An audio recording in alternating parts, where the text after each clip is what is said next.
And here we go. We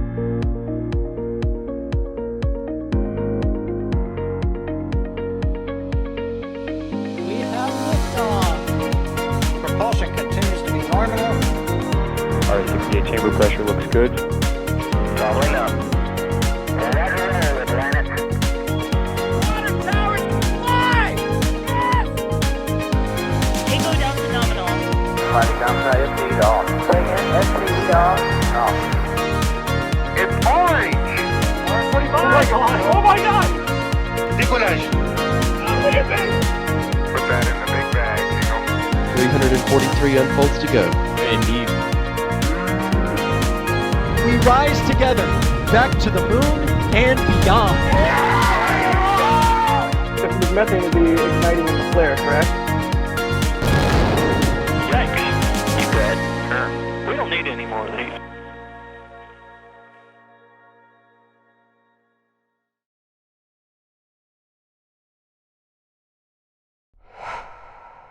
Hello, everybody, and good morning to this wonderful view of Pad 39A as SpaceX is getting ready to launch another Starlink mission, Starlink 10-57, today at this beautiful morning, as I just said. My name is Adrian Beil.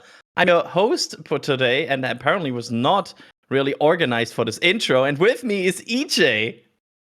Hey, I think that intro was fine for, this early in the morning.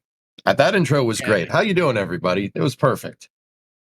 Wonderful. Thank you for that kind words, EJ. And also Yeah. with us in the field is Max Evans. Good morning, everybody. EJ, Adrian, it feels very weird to have you on a very early morning Starlink. Especially EJ. EJ, we need you on more Falcon streams. I'm just going to say it. We need you, we really want you on more Falcon streams. But good morning, everybody. Oh, I mean, all right. I'm gonna now you said it. Now I'm gonna have to do it. Yeah. Good. That's the spirit. And so I don't forget him. Behind the scenes is Jay Keegan producing today's show. And I didn't forget the producer this time. Haha. And with that, EJ, are you excited for today's Starlink? Yeah. Anytime there's a rocket launch, Adrian, I am I get really excited. I don't know, man. How many Falcon launches are we in deep here? They launched this thing 500 times yet?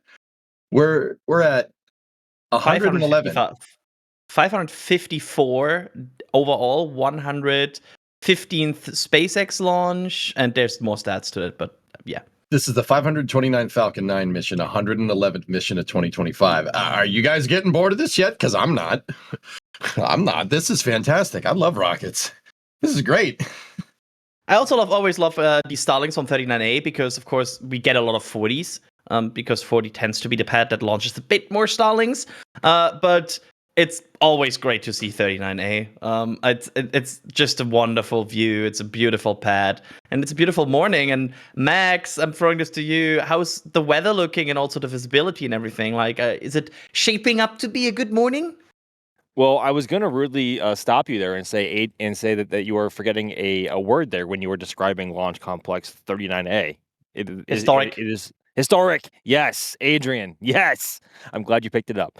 But honestly, weather this morning is looking very, very good. There were some scattered rain showers in the area prior, which kind of rudely interrupted setup briefly. But alas, it is the most unstable time of the year for weather here in Florida, and we are in the heart of hurricane season. So weather can change literally at the snap of your fingers. But in terms of the actual forecast from the 45th Weather Squadron based down over at Patrick Space Force Base, they are only forecasting a 30% chance of violation today, with the primary concern being the cumulus cloud rule.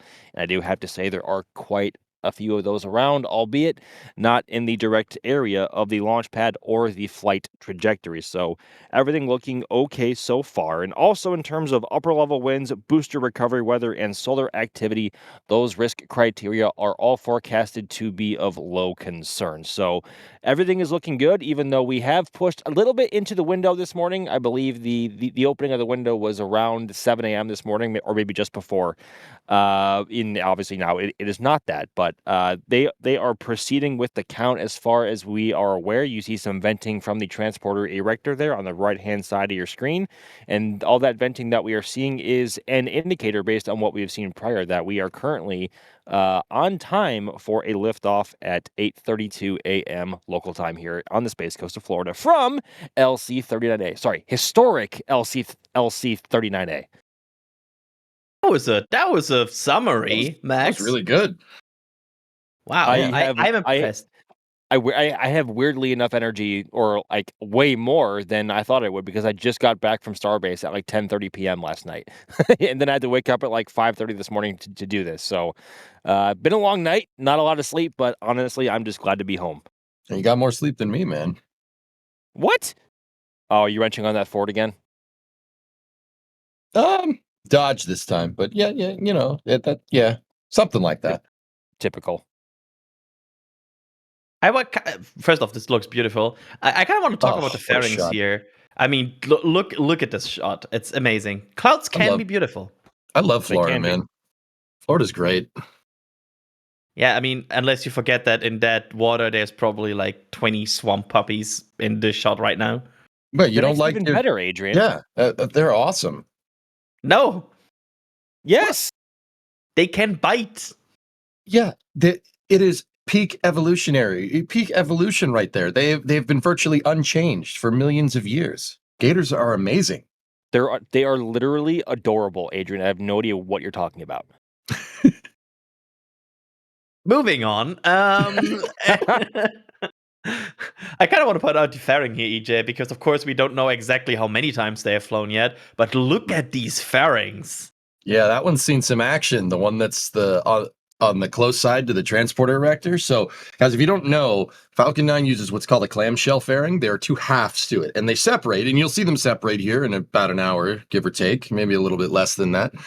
There's one that's kind of facing towards the transporter erector, which is a white structure on the right side of your screen, and then there's one facing away. The one that's facing toward us, if you look at the very, very top of that rocket, on that pad, you look at the very top, you see a big scorch mark. That's where that thing has been through reentry a couple of times, because SpaceX does reuse their fairings. They when they separate these fairings, they have little reaction control jets. They flip over and they re-enter, and then they deploy a parafoil, right? And then they come down and land like a seaplane, and SpaceX goes and fishes them out. That one up at the front has some scorch marks on it. It looks like something I pulled out of the oven. It's nice and burnt, right? Yeah. That's because it's been through reentry a bunch of times. These fairings get reused, and they get reused a lot. Absolutely. I mean, I think we have fairings somewhere in the high 20s to almost low 30s at this point, which is impressive if you think about like, oh, it's just a bit of cover, right? No, it's a very complicated piece of technology that also manages payload air conditioning. It manages basically the health and supply to the payload. And these things are expensive. They're like based on previous posts from Elon Musk, they're somewhere in the range of like 1 to 3 millions. And well, they've saved some. Well, honestly. Okay, go ahead, Max. Okay, if you you go first. No, you.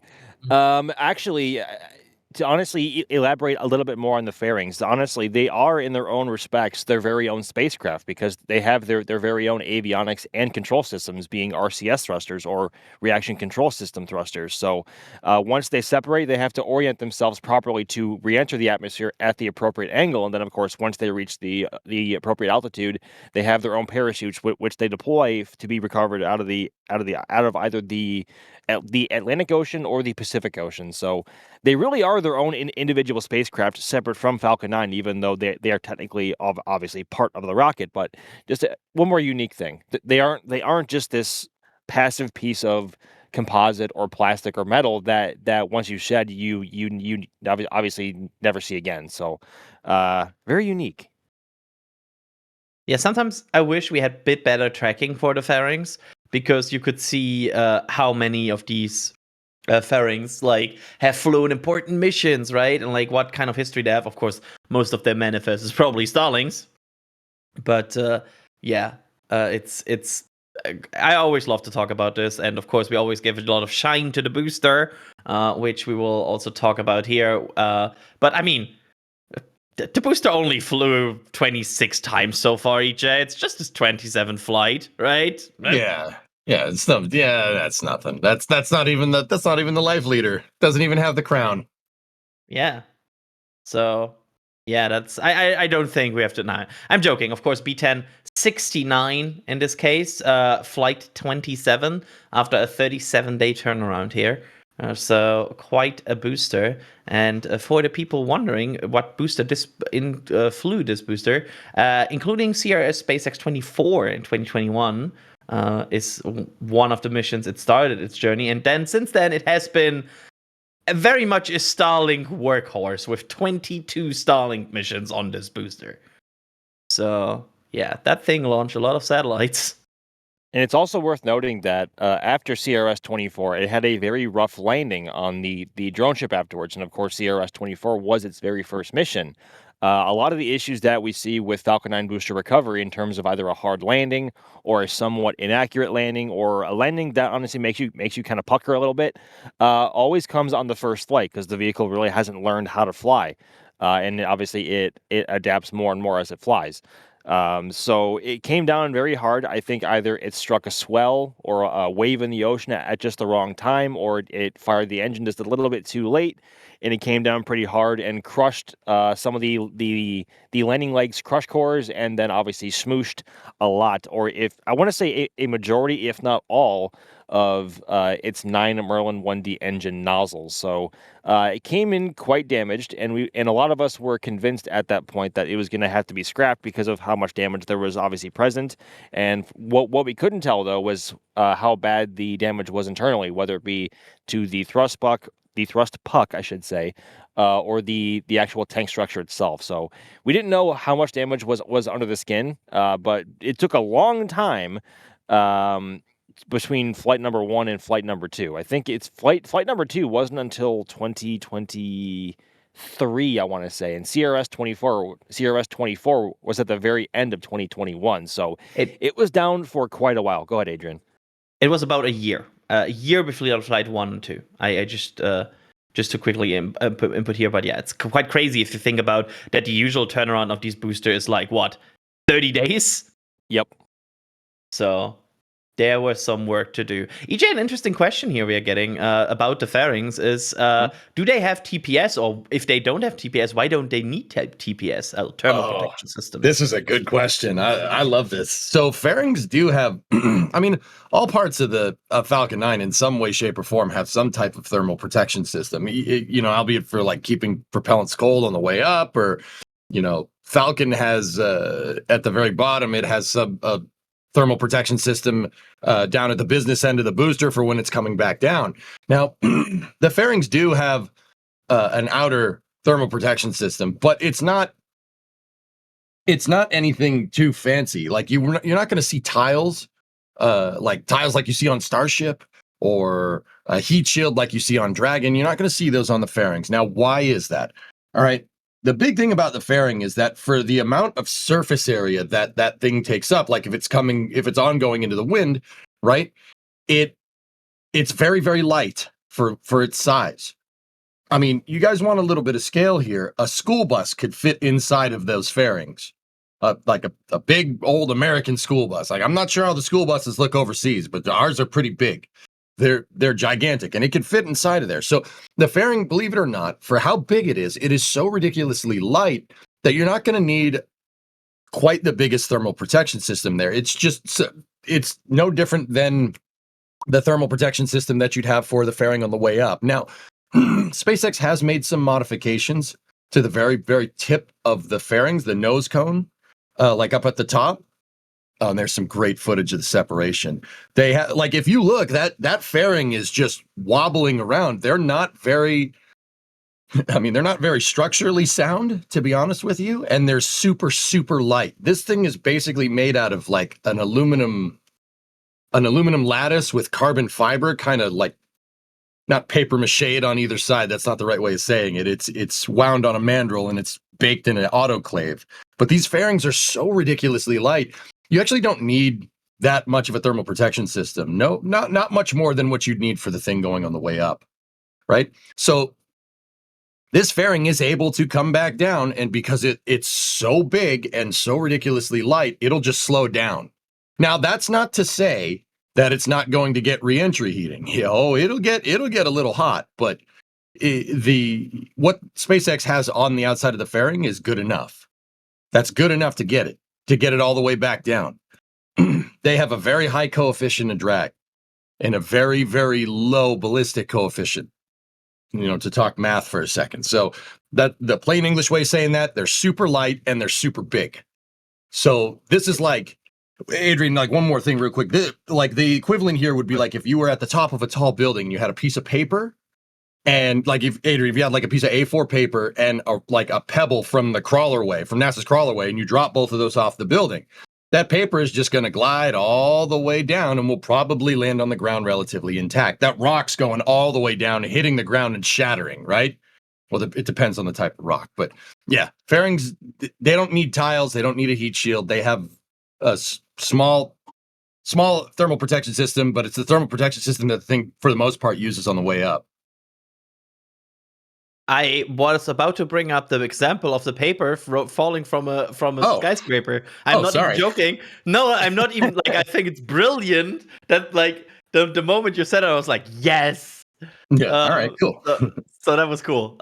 Yeah. I mean, always impressive, and it's crazy to me how these fairings wobble at separations. You're like see them wobble a bit and like flex a bit, and it's crazy that these huge structures can just flex like that. I mean, like most things with rockets, it's designed well enough to do the job and maybe a little bit more, and that's about it. Mass margins are always a thing with rockets, guys. Like, the more rocket you have on your rocket, that means you have less fuel on your rocket. That means you're not going to go as far. And if you don't get it exactly right, if you don't dial it in perfectly, that means you're not going to space. So yeah, those things, that has to be right. It has to be really, really, really low mass. At least as little mass as you could possibly put on this thing to get it to do its job. Every kilogram you spend on a fairing is a kilogram you cannot launch into orbit. There you go. Or even a bit more, actually. Probably, yeah. So there we go. Let me thank two people here who are coming in with early morning support here. Starting with Nibbles with Super Chat, saying, just want to say thanks to the team and the NSF community. Everyone here is amazing. And I agree with that. The Discord is awesome. The chat is awesome. Even for the size we sometimes have from the Starship streams, our chat is, I think, pretty good. There are way worse chats with way less people watching. Elizabeth Herbner coming in with a $50 super chat in the morning. Elizabeth, thank you so much. It's thanks to people like you that we can continue to do this. So thank you all so much. Max, let me throw you a question that I think goes up what you want to be asked here. James Atkinson wondering, been a while since I had time to catch a Starlink launch. Do we expect footage of the satellite release today? Also, what's the second stage nozzle? Do we expect footage of the satellite release? So normally we don't. SpaceX's live feed does not stay live long enough for us to see payload deploy. Normally they cut after SECO or second engine cutoff number 1, or I should say SECO 1, because they have to do 2 burns technically of the upper stage to circularize the orbit and get the Starlink payloads in the correct orbit that they need to go. But that takes about an hour, and obviously SpaceX does not stay live as that long to see that. Unfortunately, sometimes they release a feed from an onboard camera separately. If I guess the view is just that much more spectacular than it already is on a regular basis. But that is always up to SpaceX, and we have to wait and see on that front. But regarding the nozzle question, it is a full-sized second stage nozzle that we are going to be seeing on the Merlin, or on Falcon 9's second stage on the vacuum optimized Merlin engine. And the reason why I say that it's a full-size nozzle is SpaceX also offers a quote stubby version of the nozzle. And the idea there is, while the nozzle is a lot shorter, well, basically, the nozzle is a lot shorter, and the idea there was to save mass and to save cost in production, and as well time in on that front as well. Oh boy, I dropped a tripod. Oops. So with that, with it being lighter, with it being a lot shorter and costing a lot less to manufacture, that is that is optimized for what they want to do for lighter payloads. But because it is a much shorter nozzle, they lose a lot more performance from that engine itself. So that nozzle is really reserved for among the, I guess, lighter payloads going into a less demanding orbit in terms of what is needed from the upper stage. We haven't. I can't recall the last time we saw one. It's been a while. But circling back to this payload, the Starlink V2 minis, or really any Starlink payloads that they have ever launched, are towards the limit of what Falcon 9 can do to low Earth orbit while maintaining reusability.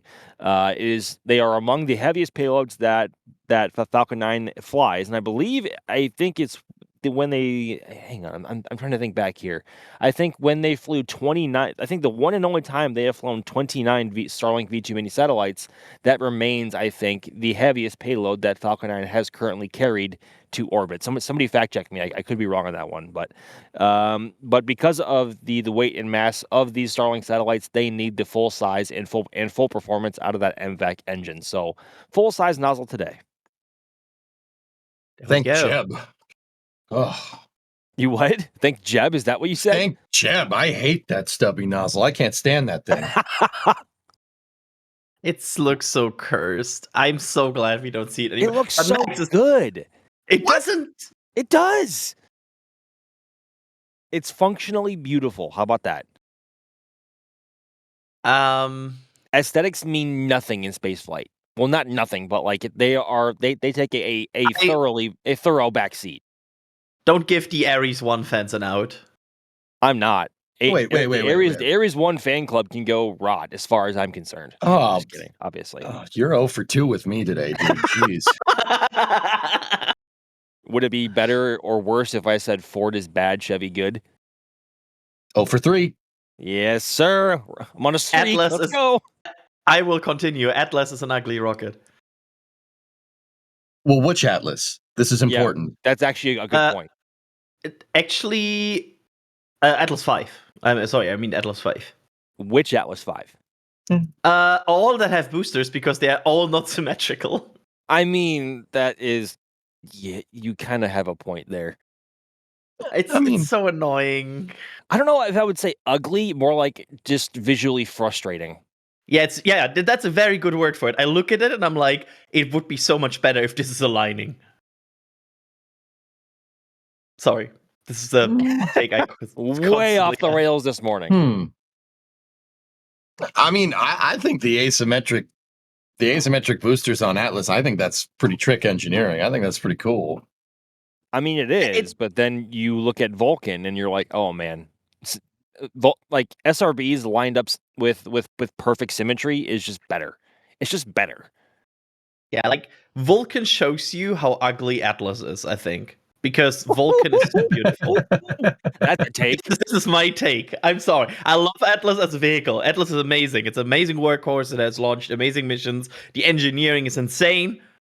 I just don't like the visuals. Just want to be clear about that before some Atlas engineers see this and they're like, come for me. Anyway, Max, let's quickly talk about the timeline leading up to launch. What is Falcon 9 going through here in the next 34 minutes from now? So we actually missed the first point in the timeline there, which is at T-minus 38, when the launch director verifies whether or not the vehicle and the ground systems are go for propellant load. And obviously, we are well past that point now. And assuming the launch director verified that all is go, propellant load aboard Falcon 9's first and second stages, good lord, I can't talk this morning, should have started literally 1 minute ago at T-minus 35 minutes with both stage 1 and stage 2 RP1 and stage 1 liquid oxygen loading. So at the moment, we are looking out for frost on the bottom of the Falcon 9 first stage there, which should be pretty obvious considering how dark and sooty this booster is and how white the frost usually contrasts against it. So we are on frost watch, and we should be seeing the first signs of it in maybe 1.5 to 2 minutes. That is currently what we are looking at, and hopefully we will be seeing that very shortly. But following that, we are leading up to of course, the very famous T-minus 20 minute, and I think it's the 20-minute 30-second vent as opposed to the T-minus 20-minute 20-second vent compared to what we see at Slick 40. But regardless, that is when SpaceX is visually prepping the lines in the transporter erector for stage 2 liquid oxygen loading. That is a big vent. You can't miss it. We call it big vent, best vent for a reason, and that will hopefully become obvious in about 13 minutes time. But yeah, that is what we are looking at right now, and hopefully in about maybe 1 minute or so, we should be beginning to see frost on either the bottom of the transporter erector as propellant flows through it, or at the bottom of Falcon 9's liquid oxygen tank. There we go. Thank you so much, Max. EJ, I have a very interesting question here. I don't know the answer to, and I will just throw it to you because I hope you have some Okay. story about this. Resistor Jet is wondering, probably a daft question, but are bird strikes a problem with rocket launches? Thinking about the thin fairings, etc. I guess ignition scares them off anyway? Yeah. During the shuttle program, they had to keep birds from nesting on the pad. So, their solution was a guy out there with a shotgun with blanks shooting up in the air to get the birds to go away. But ignition usually scares them away. What's up? EJ, I see frost. Do you? I do. Yeah, on the right side, of there's your like screen. That looks like frost. You are in fact right. I would say I was gonna say I'm sorry for interrupting, but it's you, so I'm not. What? Wow. Man, I come in here, I wake up early just to get insulted. Yes, welcome to the club. Anyway, Somebody in chat right now is mentioning that they don't like Soyuz look. I mean, I don't mind Soyuz. I think that looks good. Soyuz is just retro at this point, considering how old it is. But honestly, it still works. So props to them. I give Soyuz a lot of props visually for the Korolev cross. Yeah. Yes, and hot staging, mind you. Yeah, it looks like it has some very cool features, right?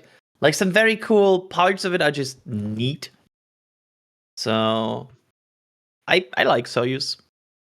I like the fact that you sometimes I like the fact that you sometimes just see engineers casually walking by it 15 minutes before it launches. That would be so cool. Like one of like the bucket list items that I want to tick off before I die is to walk by a rocket that is fully fueled with cryo, just to hear it hissing and venting and popping, and just hear what like a fully fueled cryo rocket sounds like when it's alive and ready to launch. I can only imagine what the red team was thinking walking on the mobile launcher before the launch of Artemis 1 almost 3 years ago now. Crikey. And just how SLS sounded fully fueled when they were walking literally feet from the SRBs and the core stage. It was venting vapors like the breath of a sleeping white dragon. Yeah. Who gets it? Who's coming with me, man? Yeah? No? All right, cool, sweet. I'm not coming with you there. I don't. Me either. Sorry. Rush? Sorry, Countdown? Countdown? No? It's a song about the space shuttle? No? All right, cool. Oh my God! Yes, you're right. I don't know. Yeah. Okay. F on me. I didn't. That did not click. I did not catch that at first. Good golly. I'm sorry, EJ. But I know I'm like 0 for 7 this morning now. Apparently. In contrast to SpaceX, Max didn't catch that at first. I mean, correct. Rip. Moving on. James Atkinson is wondering, with EJ being on the launch, who's on the flame trench later, or is he putting up a double shift? Congratulations, EJ, you're also on the flame trench later. So yeah, no, I'm gonna be in my office a lot today. We're doing this cast, and then I'm gonna go try to get a little bit more sleep. And then I'll be streaming over on the Twitch stream for a little while, then Flame Trench, and then more Twitch after that. I'm pretty much booked until probably 1 in the morning tomorrow. Yeah, it's fine. It's fine. I'm not going to read too much into that. As you do. There we go. The diabetic kid in a super chat asking, I asked EJ on a stream, but he wasn't sure. Do boosters have to return to the pad they launch from in the future? EJ, care to elaborate about this question if you remembered? Say it again. Do boosters have to return to the same pad they launch from in the future? No. If this is in regards to Falcon? No. Falcon has 3 launch pads. There's 2 at the Cape, so that's Space Launch Complex 40, and then the one you see on your screen, historic 39A. And then there is another pad out at Vandenberg Space Force Base in California. That's Slick 4 East. So SLC 4E. Any Falcon can launch from any one of those pads. And there are more Falcon pads coming down the pipe, if I'm remembering correctly. Don't quote me on that one, though. So the Falcons are all interchangeable. You can launch them from wherever. Any one of those 3 pads. Yeah, I'm trying to get a clarification on this question here from Jay because Jay has some input here. So yeah, just a disclaimer. I'm trying to put a different spin on this question here because with the new SLD 45 rules, there's of course RTLSs in the landing. In the launch pad complex. That's an interesting question. I assume they will always return on the pad they launch from. Yeah, that's right. I was looking at the EIS to pad 40. Oh, yeah, per the new Space Force Delta 45 rules, it has to come back to the pad if it's not landing on a drone ship. So let me bring people up to speed if that meant nothing to you. So SpaceX has landing pads at the Cape. They have 2 of them, LZ1 and LC2. They're on the former Launch Complex 13 property. Now, as the crow flies from where we are at 39A, they're about, I don't know, maybe 10 miles south of here, south of this pad, or about 16 kilometers south. They're a long way away. Now, SpaceX is giving up the lease from the Space Force on Complex 13 or LZ1 and LZ2. So they need a new place for landing pads. And what this Space Launch Complex 40 environmental impact or EIS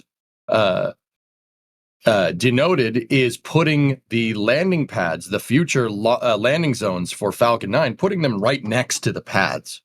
39A has a proposal for 2 pads on the northern perimeter of the pad. So that'd be on the left side of your screen from where this camera shot is right now. And Slick 40 has provisions to either put them in 2 different positions to the east of the pad or 1 position to the southeast of the pad.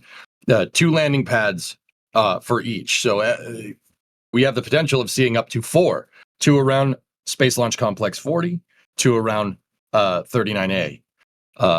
And per the rules, they have to go, if you're doing what's called an RTLS with Falcon 9, which is not what we're seeing here today. Falcon 9 is going to go and land out on a autonomous spaceport drone ship. It's just read the instructions, which is way out in the ocean here. If you are doing a return to launch site, you got to go back to the pad of origin, which is cool. I think that's really neat. That was a good question. There we go. I didn't understand it initially. That's why I asked it to you wrongly. So I'm very sorry about that. It's early. It's early, man. Yes, it's very early. It is early. It's fine. I'm still waking up. That one helped me wake up, believe it or not. Turns out talking about rockets is better than a cup of coffee for me. This is a very amazing question I'm throwing to you, Max. Keith is wondering, and this very short question, how do they get the rocket to the pad? And there's so much to this. Yeah, that is a very open-ended question. So, they essentially are able to. So, rewinding to Hangar X, which is where the entire launch process begins, they have a booster transporter where they lay Falcon 9 boosters on, and then those are transported by. They used to they used to be, I don't know if they still use the exact same transporter that they use for the space shuttle, but they often also tow it by truck. So the boosters are towed on that transporter, either by SPMT or truck, usually truck, out to either Space Launch Complex 40 or LC-39A here at the Kennedy Space Center. And following that, they are moved into whichever hangar they are going to be processed in, depending on which pad they're at, and then they are then mated to their second stage and their fairing assembly with whatever payload they are flying, and then they are then rewind. I all out of whack this morning. Before that, everything from the booster to the second stage and the fairings are all mounted together while the booster is already on the transporter erector, which is then rolled out to the launch pads. I think either by their own transporters or by SPMDs. I think they're their own transporters, but they are quite literally rolled out. And sometimes, if we're lucky, we will see the hangar door over at 39A open, and we can actually see Falcon 9 making that very slow crawl up the launch ramp up to the base of the launch pad before it is moved vertically. So TLDR, essentially, they are rolled out on their very own transporters. But I think we don't normally see those transporters up close and personal because we obviously are not at the launch pad, and SpaceX rarely ever does post any footage or imagery with said transport hardware. Normally, we do see it whenever they are about to launch Crew and Dragon is on top, and the rocket rolling out is a whole big deal. But basically, they are rolled out on their very own transporters. I hope that then answers your question. Good Lord, man, I cannot talk today at all. I'm so sorry. It's so the transporters that Max is talking about, guys, are they're usually designed for moving extremely heavy loads around. So it's like a very, very, very highly modified, like low boy trailer. They use those for transporting them across the country. Now, the ones that they use to transport them across the country aren't the ones that they use to bring them to the pad. The ones that they use to, believe it or not, one of the things that they use for transporting Falcon 9s around at the Cape horizontally is an X shuttle transporter.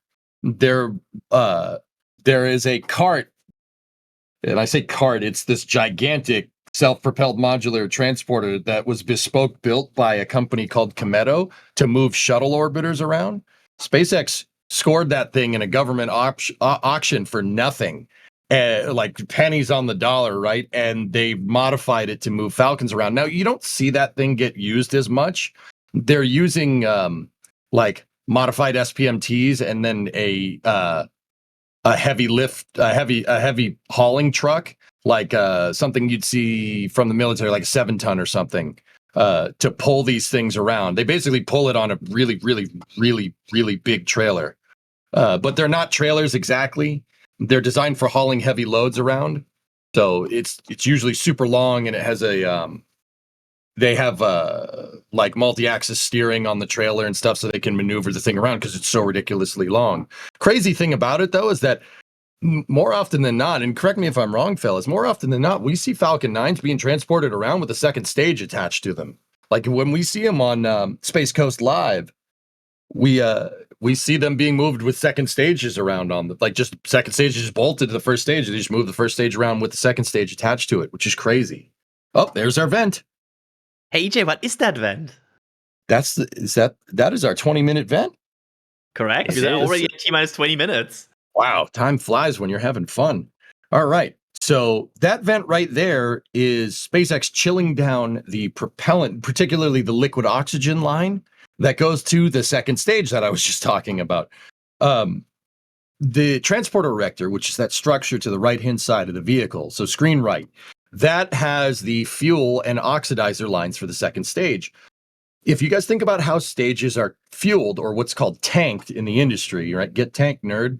Right? They fill the stages up from the bottom, right? You want to plumb in fuel and oxidizer from the bottom of the tank up. They're not like pouring it into the tank, right? So how are you going to fill up the second stage? There's a first stage attached to the bottom. So they pump liquid oxygen up the line, and RP1, which is a highly refined version of kerosene. It's basically like super spicy jet fuel, right? They pump them up the side of that transporter erector, and kind of go. The lines go into the side of the second stage, and then they go up into the tanks. So obviously, you're not going to fuel that from the first stage, right? So that transporter erector, the thing that they build the stack on and then roll it out, it transports and erects the rocket. I know, a very clever name. That also has the fuel and oxidizer lines into it. But to move liquid oxygen around, because oxygen, in order for it to exist as a liquid, it has to be really, really, really cold. And in Florida, it is. I mean, Max, you can confirm it's not very cold down there. At least, yep. Confirming it's not cold at all here right now. Yep, they have to cool down that line. You have to cool down the line to get the really cold liquid oxygen to flow into the tanks correctly. If you pump liquid oxygen into a nice warm pipe, it will evaporate. So what SpaceX has at the top of the TE, right where the fuel lines, right before the fuel line and oxidizer lines go into that second stage, they have a little vent. So they're pumping liquid oxygen up the line and filling it up. It is evaporating and it's going out that vent. That's what that huge cloud of condensation is. Actually, it's gaseous oxygen, but that's what that vent signifies. The vent signifies that they're basically ready to go with second stage fueling operations, or they will be ready to go soon. It is also a rather good indicator of what the wind is doing here in Florida at the moment. And honestly, at the moment, it is more or less falling straight down, and it looks like Falcon 9 is basically wearing a cape, although Falcon 9 is not at the Cape right now, technically. It's at the Kennedy Space Center. But honestly, that is a rather beautiful sight. I can't say I've seen a vent this dramatic looking at Pad A before. It is very humid out this morning, and there is not even a breath of wind in the air. That is why the vapor is falling straight down. Looks very, very cool. Somebody in chat asked if RP1 is so good, why didn't they make an RP2? And I would like to answer, they did. There was an RP2, it just didn't catch on because it had some cost benefit and industry inertia problems. But there was RP2. I just wanted to quickly drop that. Anyway, I didn't know that, really. Yeah, they made an RP2. RP2 was developed like 20 years later, and it had more. It had fewer trace impurities, and in general was considered a bit better. But the problem was it was more expensive to refine. It also had some, like, there was already an established industry with RP1, so it never caught on. So that was why RP2 was never used. But technically there is an RP2. So whenever somebody makes the joke, if RP1 is so good, why is there no RP2? I can demolish that joke. Just ruining jokes 24/7. So what you're saying is there was a spark, but there was no light. It didn't light. Okay. Yeah, and then of course, as Alex mentioned back channel, we had Astra with their Rocket 3, which used RPX. I'm not sure if they fully clarified what was that exactly, but I mean, maybe it was just marketing. We'll see. Adrian, it's funny you mentioned that, like, because certain rockets, just like different types of fuel. And I know that's going to sound like, well, yeah, EJ, of course. It's just it's the same kind of thing that, like, different cars would prefer a higher octane of gas, right? Sometimes you're not using like a RP1. Sometimes launch providers will add stuff to it, or they'll use a slightly different mixture, right? This you really see this come through with CH4 based propellants. So, like, let's take SpaceX, which you see on the screen. Now, this rocket on the screen does not use these propellants, but Starship, their next generation bigger rocket, uses liquid methane and liquid oxygen, right? Straight liquid methane. So that's LCH4, liquefied CH4, and liquid oxygen, right? There are other rockets that use methane akin stuff. So, like, if you take Blue Origin's New Glenn, right? New Glenn is using mostly methane, but they call it liquefied natural gas. The reason why they say LNG instead of LCH4 is because they have a little bit of sprinkling of butane and propane, boy, I tell you what, in their mixture. So it's LNG. They're using a slightly different mixture to get a little more performance because that's what their motors like. Right? So you're not, it's not unfounded to be like, oh, what about RP2? What about RP3? What about RPX? we're not using methane, we're using LCH4, right? Or LNG, right? This does happen. They do, sometimes add a little bit of spice onto their propellants. That you put a little bit of Frank's Red Hot in there, it get a little spicy. It does happen.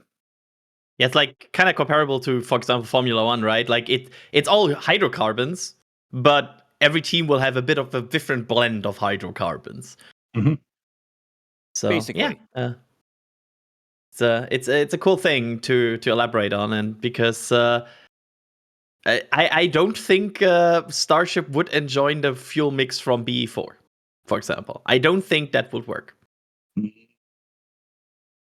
Yeah. Like, not optimal. I mean, Let's word it like that. It'd work for a second. It'd be like putting low octane fuel in a Porsche or something. That it'll work for a little while until it breaks. Yep. It'll work. It just might not work well. Yeah. I'm not trying to sugarcoat it. When I say it'll work for a little while and then break, it'll probably just blow up. Like it'll go right to your thighs, and then you'll blow up. You have all kinds of like design specifications in a rocket engine, right? That have certain pressure, certain temperature requirements, and certain probably also purity requirements. And them not being met usually means you're in for a bad time. To word it lightly. Imagine putting diesel in your I forget the other word. What's the English word for the non-diesel fuel? Gasoline? Thank you. Yeah, it's in like Germany. petrol. In Germany it's petrol, benzene yeah. and diesel.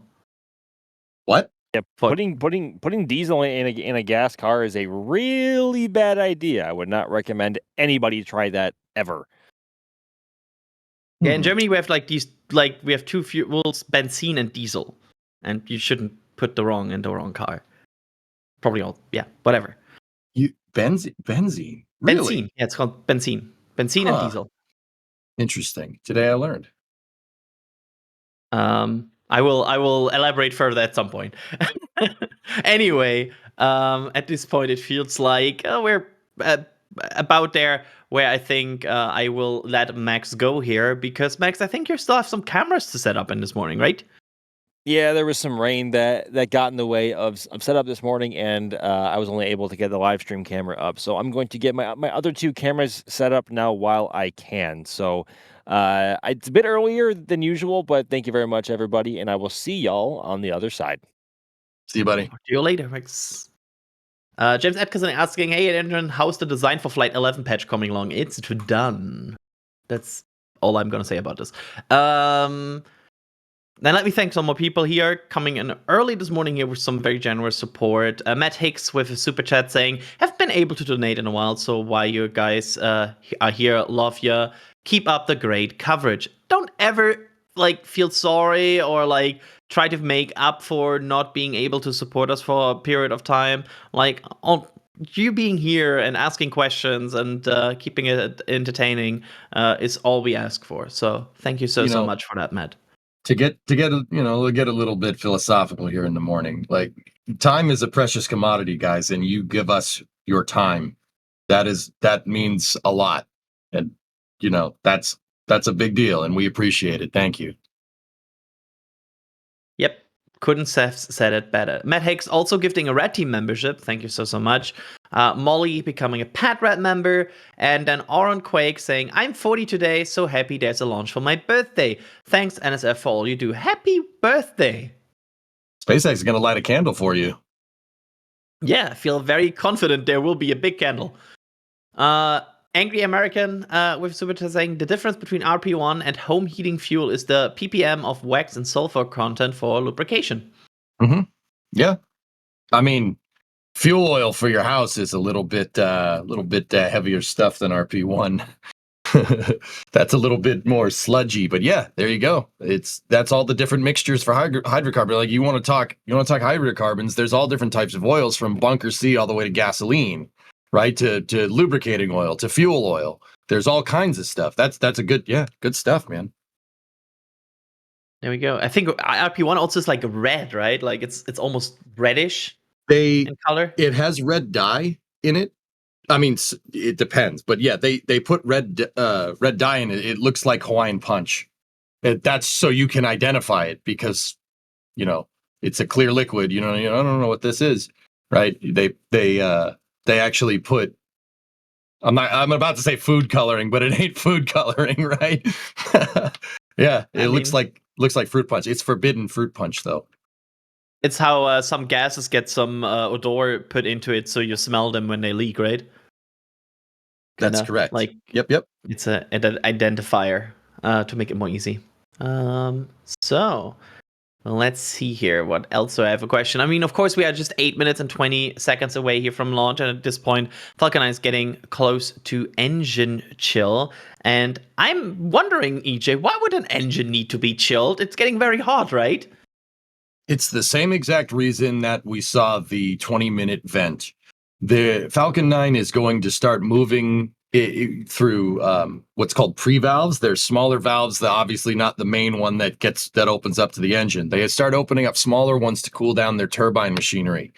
If you take extremely cold propellant, you put it into a hot rocket engine. And when I say hot, I mean it's all relative, right? The liquid oxygen is minus 193 C. And ambient temp in Florida is like 30 C. We're talking about a 200 plus temperature delta here. You take that cold propellant, hit it into the hot motor, it'll evaporate. And if you get evaporation inside of your turbine machinery on a Merlin, which is basically your fuel pump, if you get air pockets in there, you're gonna have a bad day, like a really bad day. So they move the propellants into the rocket to get the turbine machinery cool. That's their operating temperature. We've been talking a lot about cars. It's probably because I'm here, but your car has to, take time to get to operating temperature to lubricate itself correctly, to work correctly. If you try to rev out a cold engine, try to let it eat when it's cold, you're going to have a bad day too. You're going to be visiting Rodney and there's going to be a nice big weight reduction hole in the side of your engine, right? Rocket engines, same idea here. Got to cool it down. It has to get to operating temperature. When the engines are saturated and when they're down to temp, that's when you can go. Yeah, in general, rocket engines hate state changes. We are talking about, like sometimes rocket companies, when they have a failure, talk about a hard start. Hard start sometimes almost means we didn't achieve a proper stable combustion and our engine blew up. So, it's changing conditions, always hard. What is changing constantly, though, is SpaceX preparation for Starship at the Cape. As you can see, 2 tanks here being unloaded, which I think might be for Starship. I'm not saying there are, but it's huge potentially cryogenic tanks being unloaded at the Space Coast. So I don't feel super crazy to say this might be for Starship. I'd be putting some money down on Starship for sure. Yeah, there's also Neat Pizza in the back channel saying they're using the same SPMTs the previous tanks that went to 39A used. So, if it smells like a cryo tank, yada yada. Okay, 5 minutes and 30 seconds to go. Thanks for that. Cool that just continues to happen while we are live in the countdown. Look at that lack of wind. There's just nothing in wind. Nice, yeah. Not windy on the range. That's great. Yeah, I mean, there's some clouds in there, but EJ, not every cloud is dangerous for a rocket, right? It's like only particular formations. Yeah, I mean, there is some low clouds there, but I don't think those are the spicy kind of clouds. They look, I don't think we see the, I'm not going to say it, the dreaded anvil clouds, right? Okay, I said it, sorry. We don't see nothing like that here. Those are low clouds, but yeah, that happens in the morning in Florida. Seriously, by the end of the day, the clouds they go up because everything evaporates. I mean, that it doesn't work exactly like that, but you get the idea. Yeah. Thank you so much. Another question here from Resitorjet. I'm just gonna ask you questions here, EJ, while we are waiting for this countdown. Shoot, let's go. This is my favorite part. Resitorjet's wondering how do they compensate for expansion and contraction in the tanks with the temperature changes? That's a very good question. The tanks do expand and contract. The rocket breathes. That's what Max was talking about when he said, "Oh, I want to stand next to like a fully fueled rocket. It's breathing." Oh, you do get expansion and contraction. Fun fact: SLS, for instance, the rocket that takes off from the pad that's just to the north of this one, SLS has to be frozen to structurally be sound enough to launch. They have essentially, it's an expansion strut between the SRBs and the core stage. And it'll only really get structurally sound when it's fully fueled with cold propellants. That's what it'll contract, and then it'll get very, very rigid for launch, which is really cool. Now, like, how do you do that? Well, you're going to use an alloy in your tanks. You're not going to use like straight aluminum or straight steel, some kind of alloy to deal with the different thermal expansion and contraction. Now, in Falcon 9's case, it's aluminum lithium. They use an aluminum lithium alloy to deal with that expansion and contraction. Now, that doesn't necessarily mean that you won't get cracking. This is why for reused Falcon 9s, you sometimes see like stripes that are seemingly down the first stage. That's where they inspected the stir welds. They inspected the welds because that's not a structurally weak point, but you want to inspect the vehicle with X-rays to make sure it's not cracking, because aluminum does like to crack. I think that was just a quick call out. Go ahead. No, all good. I wasn't sure if there was going to be more. So yeah, they use different metal alloys to do it. Now, in terms of the plumbing have flex joints built in. There are flex joints to deal with the thermal expansion and contraction. Like that's for fuel lines, oxidizer lines, et cetera, et cetera. They have flexi joints.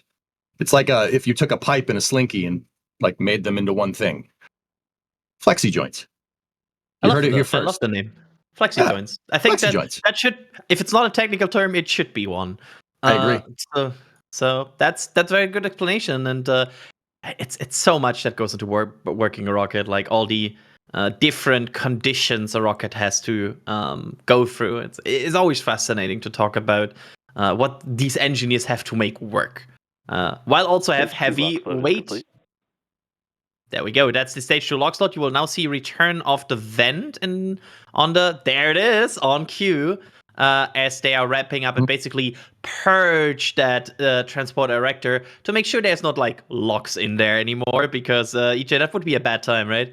Yeah, you know, the way we saw them chilling down the line before, now what they're doing is evacuating all the liquid oxygen out of that line. They opened up that vent and they started purging the line out with nitrogen. Just generally speaking, this is just a general rule of thumb for when you go to launch your rockets, chat. You want the fuel and oxidizer to be in the rocket, not out, not around, not next to the rocket. You definitely don't want it in the launch pad, right? Because Absolutely. it's gonna get a little fiery. You don't want that. You want that in the rocket. So they're evacuating all the propellants out now. Brilliant advice. And now with the next call out we hear is Falcon 9 startup. Here we go. T-minus. We're inside of 1 minute. There we go. There it is. Now the rocket computer has fully taken over the countdown at this point, and that means Falcon 9 is basically performing the next step autonomously. The final thing is the sign-off from the launch director, which should come any second. Oh my god, it's so on cue today. And with that, 40 seconds to go here for the launch of Starlink 10-57. Watch at the bottom of the rocket. That's where you see the deluge, these vertical stands there, where the deluge system will start to spool up shortly before ignition to chill down that pad and basically suppress all the sound and suppress the heavy energy of these rocket engines ahead of launch. These should be spooling up any second now. The deluge system is on here. You'll see the sound suppressor come on here momentarily in preparation for ignition. There it is. Ignition. And we have a liftoff. Liftoff of Starlink 10-57. Increasing the satellites for the Starlink internet satellite constellation in orbit. Let's listen in for that beautiful sound.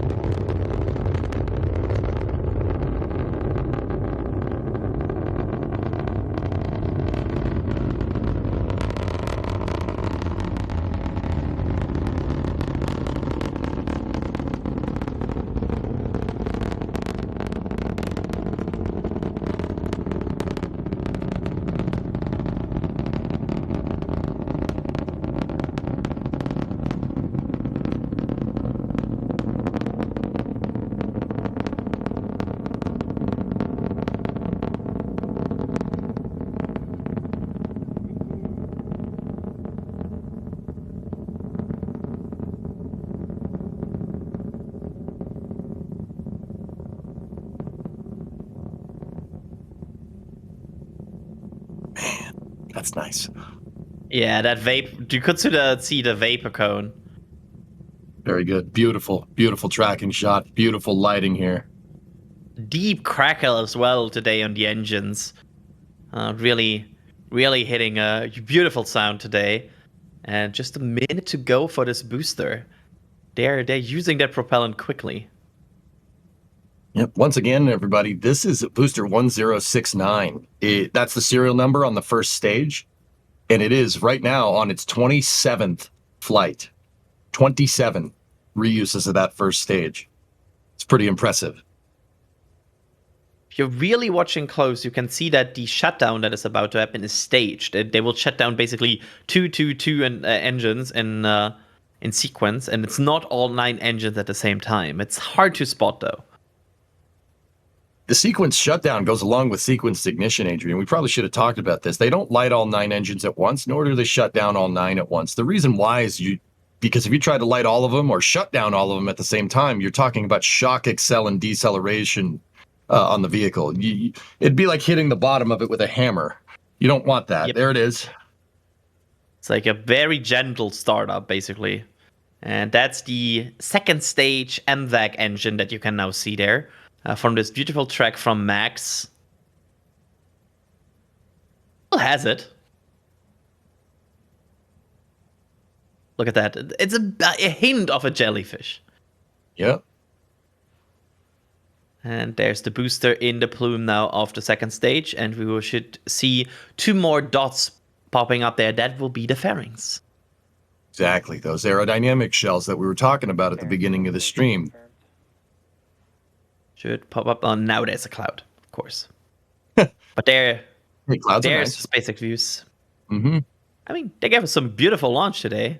Yep, we can see the fairings separate on the right screen, left side of the right-hand screen. You can see them tumbling away. Now, they do have thrusters on them, and those thrusters will right the fairings, so the curved outside aerodynamic part of the fairing is going to end up being what's called a windward side. That means they're going to face the outside skin of the fairing towards re-entry, and those fairings will be fished out and reused. Absolutely. Kinda crazy. And we are also getting serial numbers now here.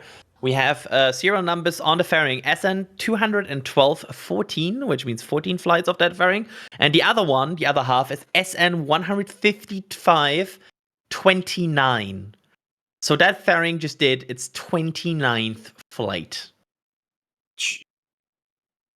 Yeah. These numbers are impressive. Getting pretty large. Yeah, I mean, that fairing has flown about 5% of the whole Falcon 9 launches. To give that like in a perspective. That is a non-insignificant number. It's pretty good. That fairing has flown more than Falcon Heavy and Delta for Heavy combined. Oh. I don't know how to feel about that. I'm What sorry. happened? I trash talk Falcon Heavy and Delta for Heavy at the same sentence. Delta IV Heavy is your favorite rocket of all time, Adrian. Why would you? Yeah, do that? but it is. But the fairings, the fairing today, the 29 flight fairing, has more flights than both Falcon Heavy and Delta IV Heavy combined. I mean, yeah. I just think that's impressive. Hey, These when onboard there's views never get old, man. they really don't. I'm looking at it now. I know SpaceX made some recent upgrades to their upper stage cameras maybe a year ago or so, and those have obviously migrated down to Starlink upper stages as well, as opposed to like super critical mission like Crew or anything DoD maybe. But this being early morning here on the Space Coast, it is flying almost towards the sun and obviously well into the or well over the bright blue ocean. It is absolutely beautiful. I think the tracking on the way up was about as clear as I've ever seen a rocket on ascent from Pad A before. That was remarkable. Cool. Now we're getting ready for my favorite part. This is my favorite part about Falcon 9. This is the entry burn. The entry burn is going to slow that first stage down and it's also going to protect it from the oncoming reentry forces right there. So Falcon 9 is going to fire one engine and it's going to light two more. And what it's doing right now is using those engine exhaust gases as the heat shield. That's the heat shield for that first stage. The first stage would burn up otherwise. What it's called is supersonic retropropulsion. That's my favorite part of every Falcon 9 launch. The SSRP burn. What that is, once again, what that's doing is slowing down that first stage and making sure it's protected from the oncoming reentry heat. Now, I know what people are going to say. You're going to say, well, it's rocket exhaust, EJ. Isn't that warm? Yes, it absolutely is. But once again, it's all about relative temperature. It is not as warm as reentry heating. That is enough. It's just enough to prevent Falcon 9 from burning up on the way down. I always thought it was cool using the exhaust gas as your heat shield. I think that's really, really neat. It's one of my favorite parts. That never gets old. You can tell I'm getting fired up just from looking at it. I always I always also love to look at the grid fins at this point. Like I love once these grid fins are massive, right, EJ? And they're just casually steering and moving. I mean, those grid fins are about the size of a coffee table that you'd find in your living room. They are one-piece cast titanium. It's one of the biggest titanium castings ever. So if you're a machinery nerd and an industrial nerd like me, that's actually that's a super big deal. And we just see them, on Falcon 9s pretty much every 2 to 3 days flying. Crazy. Stage 1 landing burn. And that is the start out of the landing burn. And there it is. So right now, Falcon 9 is going to use its engine to slow itself down. And while the engine is being used to slow itself down, the grid fins are going to steer this thing out over the SpaceX's autonomous spaceport drone ship. It's called Just Read the Instructions. Now, you see when aerodynamics, when it slows down enough for aero not to become a thing, the grid fins lock in, landing legs deploy. Stage 1 landing. And you have that thing touching right down on the drone ship. What? What is that? That was heat, I think. And that is the 500th landing of a Falcon booster. The water deluge system on Just Read the Instructions got a little spicy. I thought we saw that thing rocking around, but I think that was just water on the camera. Wow. But 500, EJ. 500 times landing an orbital class rocket booster. That is awesome. You know where my mind just went? Good. 500 more. Let's go. More. Absolutely. More. This is, by the way, according to Alex spreadsheets, with at this point, I trust more than some other, especially companies tracking. Just saying. Apparently, he's the sultan of spreadsheets. They're offloading tanks. Left-hand side of your screen, Adrian, right in front of us. Apparently, I've been told there's also a booster. Oh, hey. There it is. Look at that. Wow. Do they ever sleep? No. Adrian, we are talking about the spaceport that never sleeps. Never. It's never stops. I want to point this out because people could be like, oh, they're just doing this for show, right? They're doing all of this next to a launch, you show up. No, this is just their constant activity. This is what happened. You could park Max at the Cape for 24 hours a day and he would spot things. It's crazy. All day, every day. It's kind of like Starbase, obviously not to really that extent in terms of how much access we get, but it's more than just SpaceX here. It's also NASA, obviously, here by the vehicle assembly building. You have ULA over at 41 and everyone else moving down towards the South Cape side. So lots happening here. And the booster that you are seeing on screen is booster B1083. And I think this was its 14th flight, I think. And that one launched just a couple of days ago. So this is just business as usual for SpaceX, really. I would not be surprised if we see this one turn around within 24 or 48 hours. Crazy. The drone ship, at least. Yep. Yeah. So actually, Max, that's a good point to bring up. Just in case and if this is your first time watching, first of all, we appreciate it. But if you're wondering what you're seeing on the screen, it's like, wait a minute, I thought we were supposed to see a rocket launch here. Well, the launch did already happen.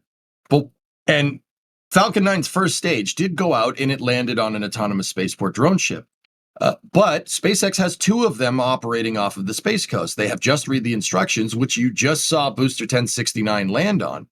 And then, as Max said, you have a shortfall of gravitas here with which one was it, Max? 1083? 1083, yes, sir.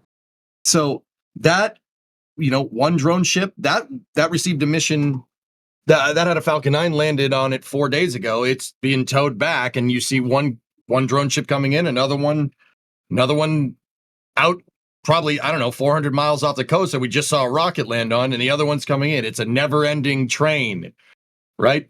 And Max, like you said, they're going to bring that drone ship in there. They're going to bring a shortfall of gravitas in there. A crane will pull Falcon 9, lift it up off the ship, put it on shore, and then the drone ship's turning around and going right back out to sea for the next mission. It's crazy. Like, they have this 30-day pipeline that just keeps on going. Like, a booster from launching to launching again is about 30 days right now. And now imagine the second stage production. Now imagine all of that fairing recovery operations and refurbishment abilities. Imagine a Merlin production. There's so much going on at this company, just on the Falcon 9 side. We talk a lot about the Starship side, but it's a masterpiece in an industrial planning that they are doing to have this pipeline constantly chugging and never have to wait on a booster, never have to wait on a fairing. It's honestly insane. The industrial base that SpaceX has built out here just for Falcon should be studied. It's a case study in industrial engineering masterpieces. They're lifting a booster at the Cape right now. Oh, so and casually, there's a replay on the left-hand side of your screen with Falcon 9 flying by. Just the crane on the center of your screen. Falcon just is flying right behind that at the moment. It's very small on the screen and a lot more tricky to spot during the daytime as opposed to night, because obviously it's nowhere near as bright in contrast to the sky during the daytime. But there we are. I think this is Fleet Cam 1, I think. So, just like we said, an assembly line, a drone ship's coming in with a Falcon. That Falcon that you guys see on the screen that the crane is lifting is one that's being processed. Basically, it's getting ready to be turned horizontally to head back to a launch site for another mission. And then we had one that we just saw land out on the drone ship. It is a never-ending assembly line here. That's crazy. In this stream, you now saw 3 boosters. It's crazy. I love it. I love it. This is what the Space Coast was built for, man. Yes, sir. It's what it was built for. Let's go. A spaceport that never sleeps for a reason. It is, as cliche as that sounds, it is quite literally how it functions. And now imagine what will happen once Starship moves there, because we all know it's coming, right? Like, Starship will start to move and commit more to the Cape. I'm so excited, dude. I'm so excited. To be fair, I also want to mention New Glenn here, because New Glenn also has ambitious cadence goals, and I'm sure Blue Origin can go very, very, very much higher. So then you will have New Glenn and Starship flying from the Cape on a regular basis soon. What a timeline that we are currently living in, right? Not too shabby. It's pretty good. Not too shabby. Not too shabby. Yeah, it's pretty good. Yeah. It's pretty good. I'm a fan. I feel like rockets, you can see 1 or 2. I always love when I started NSF, it was like, oh yeah, you have a good chance if you're at the Cape to see a rocket launch. Now it's basically guaranteed. Like, if you're at the Cape 1 or 2 weeks, you will see it. Heck, I remember, Adrian, I mean, I've been doing Twitch streaming for a long time. I remember 10 years ago, people were planning their vacations around rocket launches. Now, people are like, oh, if I go down, for this week and they want to launch on a Wednesday, will I get to see it? Like, EJ, shh.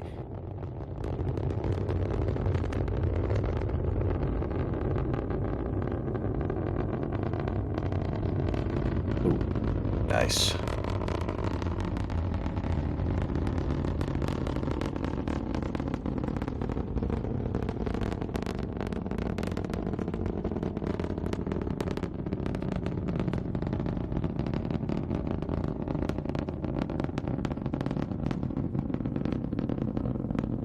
Wave out.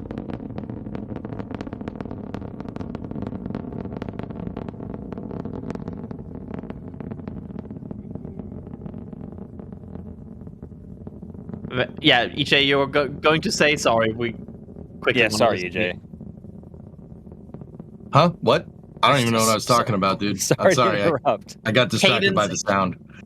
Cadence at the Cape and trying to watch a rocket launch. But You yeah. know what? The sound kind of just locked me in. I was just like, I don't even know what I was talking about. That sounds awesome. Oh, That sounds amazing. I want to hear yeah. more of that. You were talking about how people used to plan their vacation around rocket launches and how risky that was, considering how often launches, I guess, scrub back then, and still kind of do, but nowhere near as often, especially with how often they actually fly. Yep. But nowadays, it's like it's Just go. borderline like plane spotting out of Orlando. Like you're almost guaranteed to see one, depending on how long you're here. But if you're here for a week and a half, you are basically guaranteed to see one, if not two. Yeah, I guess the only phases in the last 2 years where you wouldn't see a rocket launch if you're like there for 1.5 weeks is either when Falcon 9 is grounded or when there's like a major weather event. That's all. Basically, yes. So insane. Okay. Just another Friday, guys. Just another Friday. I Love it. You love to see it. I love it. I mean, I just love to watch Falcons fly. Falcon is such a machine. It's Space flight's cool, isn't it? Space flight's just cool. I agree. Let me thank some more people here because I fall behind here. Mark Spencer with becoming a Padret member. Thank you so much. Apocalypse Cow with gifting 5 Red Team memberships. Thank you so much. And then we have Byteford with a $25 super chat saying, here we go, starting our day off right with a launch. Happy day, everyone. Indeed, Byteford. Happy morning to you as well.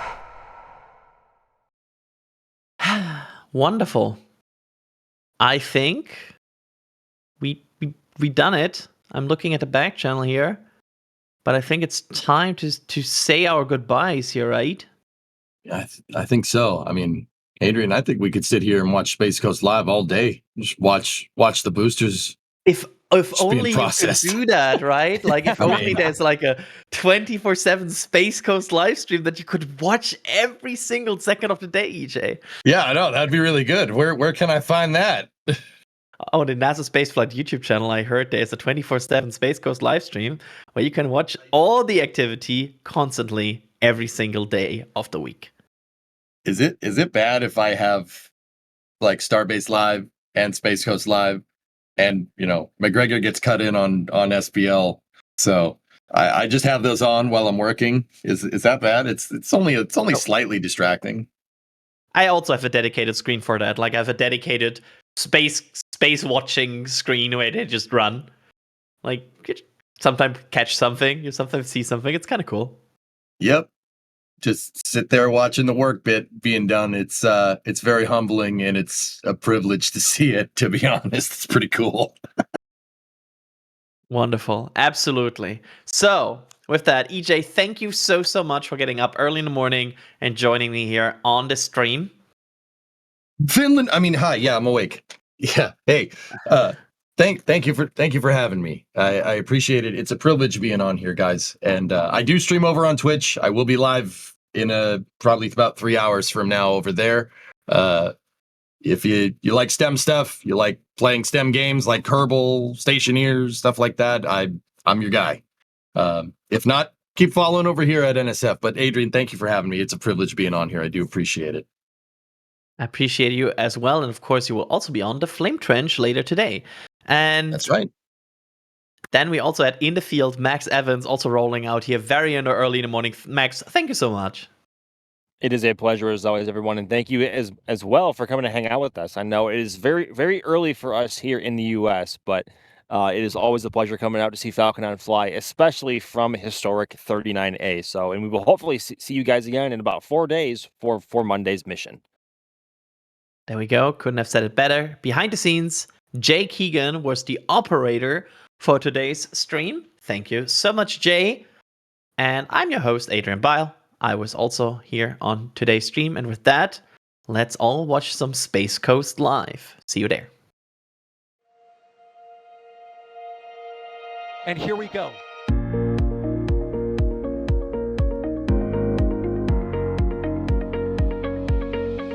We have liftoff. Propulsion continues to be nominal. RS-68 chamber pressure looks good. Doubling up. Roger, roger, planet. Water towers fly! Yes! Tango down to nominal. Flighting down to SPE off. Say again, SPE off. Off. It's orange! Oh my god! Oh my god! Décollage. Put that in the big bag, Eagle. 343 unfolds to go. Indeed. We rise together back to the moon and beyond. This methane will be igniting in the flare, correct?